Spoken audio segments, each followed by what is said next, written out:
Good evening, parents, grandparents, and guardians, and welcome to our open evening.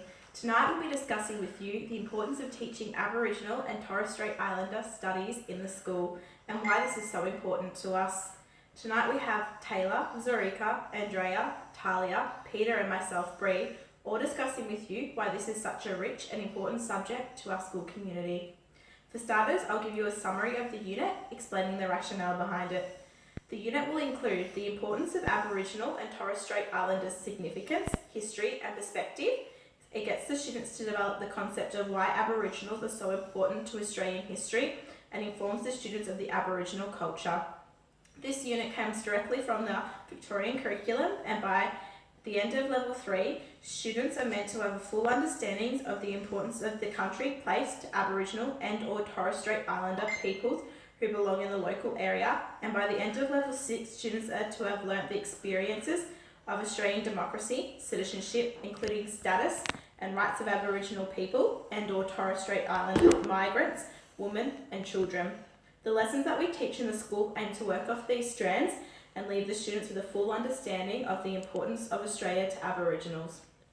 The content being taught relates back to the Australian Teaching Standards 1.4 and 2.4. The content draws on both of these teaching standards, demonstrating a wide knowledge of the impact of culture, cultural identity, linguistic background, and the education of students from Aboriginal and Torres Strait Islander backgrounds, and broad knowledge of understanding and respect of Australian and Torres Strait Islanders' histories, cultures, and languages. All these lessons are intended to relate directly back to these teaching standards. Throughout this small unit, students will be undertaking an excursion to Bunjalaka at the Melbourne Museum. This excursion is important for the students as it allows the students to view the First Peoples exhibit, which gives the students a chance to listen to Aboriginal people of all ages tell their stories of identity, culture, and community. It also allows the students to see Aboriginal artwork, and students can see over 600 historical artefacts, which one of my fellow colleagues will go into more depth for you about. The excursion relates back to the sequence of lessons as it gives the students a chance to make the connection with their learning visually to the exhibit. It also aims to relate the content taught in the classroom to the real world. This excursion will take place directly in the middle of the lessons. It has been laid out this way so students can have prior knowledge on the rich, unique Aboriginal culture and history before attending the excursion. Our unit covers a wide range of domains including history, the arts through music and visual arts, English, geography, politics, and economics. Incorporating all these beautiful subjects into our unit is what's assisting making the unit so rich and high in value.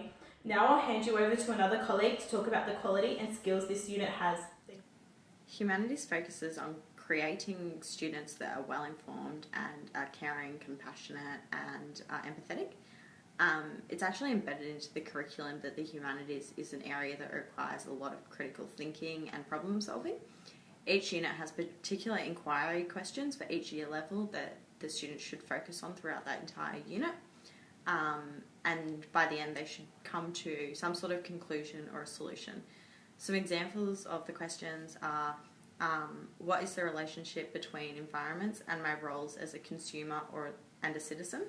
So students will actually just work throughout the entire unit and they'll get into little groups and they'll just have little discussions and do activities. And by the end of that unit, they should have an answer to what the relationship is between the consumer and the environments. Another example of that is how has Australia developed as a society with global connections and what is my role as a global citizen? So a very similar question, but again, the students will work together. It also says that the students will work in groups to generate responses to issues and challenges. So if it's a history class and they were talking about a world war or just, they might have to generate responses for, well, what could we have done in that situation? What would have been the best outcome? And just work together, just throw around ideas, and it just gets them to really begin to think about issues on a deeper level. Hi, my name is Zaritza and I'm going to be looking at why we should include Aboriginal and Torres Strait Islander perspectives in primary schools. So the cross-curriculum priorities in the Australian Institute for Teaching and School Leadership are focus areas 1.4, strategies for teaching Aboriginal and Torres Strait Islander students, and focus area 2.4, understand and respect Aboriginal and Torres Strait Islander people to promote reconciliation between Indigenous and non-Indigenous Australians. So these are areas that need to be taught in schools, and the Respect Relationships Reconciliation Project is a great resource for teachers, as the project has a unit outline and content that supports teachers in delivering Aboriginal and Torres Strait Islander education focus areas from the AITSL. It is important to teach Aboriginal and Torres Strait Islander perspectives in schools, as students will gain a deeper understanding of the culturally rich country that they live in. Students will learn about the First Peoples culture, their achievements and struggles through history. Students will have knowledge and understanding on the factors that influence Australia to become the multicultural country that it is today. Relationships between Indigenous and non-Indigenous Australians can be achieved through reconciliation, as students develop their own understandings in relation to each other's perspectives. The majority of curriculum that is taught in the classroom is the mainstream Anglo-Australian perspective. Indigenous students and students who come from other backgrounds and cultures may find it difficult to fit in or relate to the mainstream Anglo-Australian culture, which can result in students becoming disengaged in schools. Bringing Indigenous culture into the classroom teaches students about cultural diversity, appreciation and respect for others and their ways of life. Australia is rich in history and Indigenous culture. It is important for Indigenous students to see how their culture is still very much alive in Australian society today.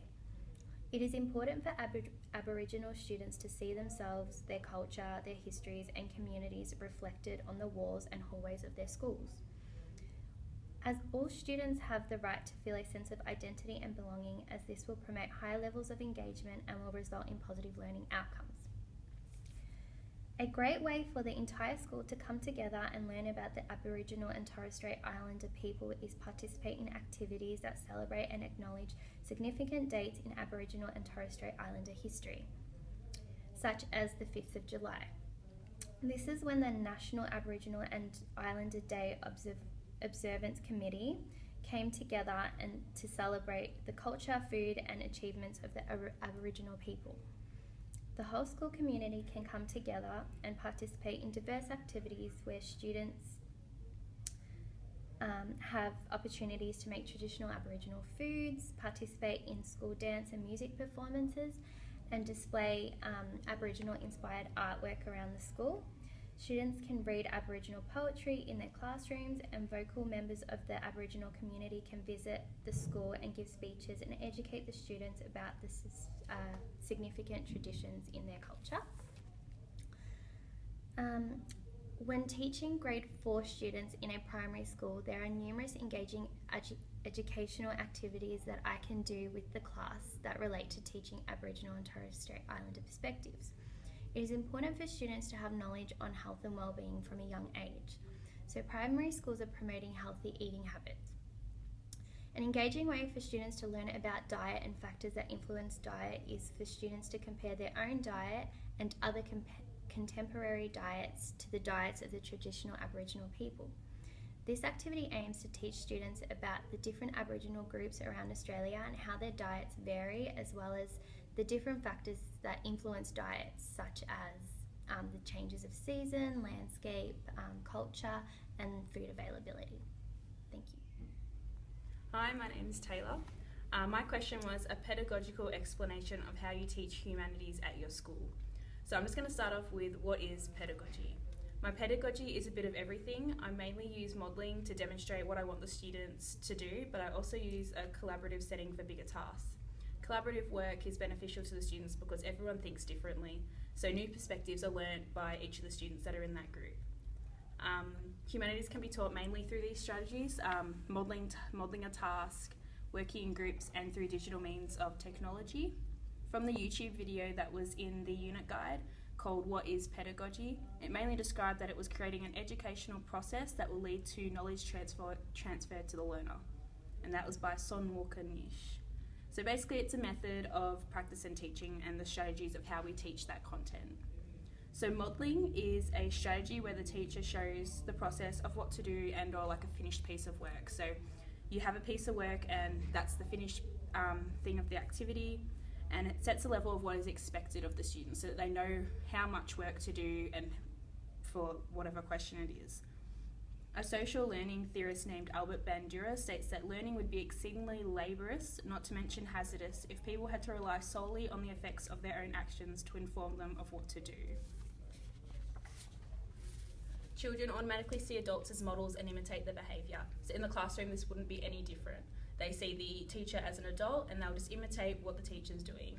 It's unconscious and they practice it in real life outside the classroom as well as inside it. Personally, I find the modelling strategy while teaching beneficial because students waste a lot of time attempting to start and they're just procrastinating. So it is also, it is hard to start something, and this helps get rid of that wasted time. Collaborative learning, Lev Vygotsky's social constructivist theory involves learning via dialogue and interaction with others. So basically this is like group work. Everyone is different, everyone has a different opinion. So if you're in like a debating group, one group has like 5 students, they all have different opinions, different perspectives, and then they collaborate with each other to get an all-rounded answer. So through the discussion, everyone will hear their peers' point of view and learn or see something from a completely different perspective that adds to the learning process. Another strategy is digital. In this day and age, it's really important. Any work that involves using technology such as iPads, laptops and computers instantly engages the student. Everyone participates in an activity like this because they know how to use it and they enjoy using technology. So any activity that is interactive, such as a question and answer game activity like Kahoots for example, it's something that a teacher can create on any subject, any question. It's a competitive game, so students like to compete with each other. It's also anonymous, but I mean, you can put whatever name you want. Some people can even do it in groups. It's really something that you can do for anything. And everyone participates and has fun. It's just, yeah, I reckon it's a good activity. So this is how Gardner's model of multiple intelligences. It's a theory of intelligence that differentiates into specific sections rather than seeing intelligence as dominated by a single general ability. This model was proposed in 1983 in his book Frames of Mind, The Theory of Multiple Intelligences. Basically, Gardner articulated 8 criteria for a behaviour to be considered an intelligence. So one is intrapersonal, which is self-smart, linguistic, which is word-smart, logical mathematical, which is logic smart, naturalist, nature smart, spatial, which is picture smart, body smart, and music smart. As teachers, AITSL requires us to be knowledgeable about how to teach and respect Aboriginal and Torres Strait Islander students and to teach non-Aboriginal students about the Indigenous communities and history. A great excursion idea which supports many Victorian curriculum strands is the Bunjilaka at the Melbourne Museum. Visiting the Bunjilaka is a great way to give students a rich experience about the Aboriginal cultures. The Bunjilaka is divided into sections that reflect the different aspects of the Aboriginal cultures. An example is the Malari Garden Trail. That is an opportunity for students to learn about the world's oldest living creatures and discover plants and waterways that are significant to Aboriginal people. This also develops an understanding of who lived in Australia first and how that has significantly impacted Australia today, which is part of the Victorian curriculum. Another section in the Bunjilaka is Many Nations. There students can hear Aboriginal people speak about their culture and history. There they can also explore the different objects carved by Aboriginal people from different territories. Part of the Australian curriculum is to develop an understanding of the importance of country and place to the Aboriginal community. The Victorian curriculum also requires students to listen to Aboriginal elders tell stories about our significant past and Aboriginal cultures. At the Bunjilaka, students can listen to elders tell stories about their beliefs of the time of creation and they also speak about how their culture has remained until today to be a strong, rich and resilient community. The Wireka at the Bunjilaka is a long wall with all the great traditional artworks of Aboriginal artists. This experience provides insight into the ways that the culture, relationships and spirituality of the Aboriginal communities can be reflected in their artwork.